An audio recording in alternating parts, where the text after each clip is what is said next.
If God is Jesus' Father, who is God's Father? Who comes before God? Welcome back to Ask Pastor Anything, where we tackle questions about faith in the Bible. If you have a question for us, follow the link to the Google form below. Type in your question and hit submit. It's totally anonymous, and we will do our best to answer in a video in the coming days. As for this question, who is God's Father? Let's dive in. There's a story in the Old Testament where this man, this leader, Moses, approaches what is totally strange.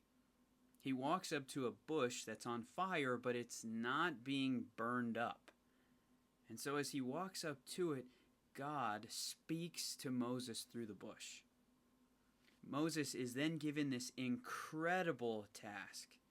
He's given this incredible quest and difficult thing to do. He's going to lead his people, the people of God, out of Egypt.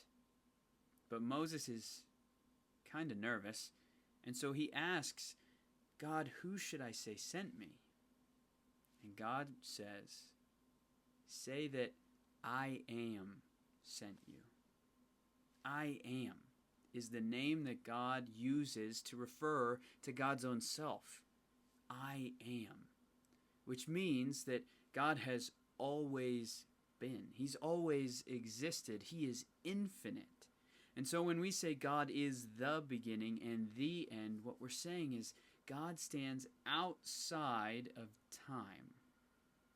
This can be a hard thing to wrap our minds around. But because God is outside of time, God doesn't have a father. There was nothing before God because God is the beginning. Sometimes we call this the unmoved mover. God is the very beginning of all things. He is the beginning of creation, and so nothing comes before him.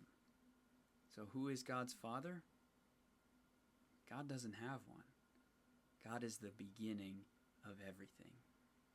Hopefully this answers your question. And if you have more, follow that Google link down below and submit more questions. We love to hear from you. This is an awesome and exciting opportunity to ask the questions that have always been burning on our hearts. So, until next time, peace be with you.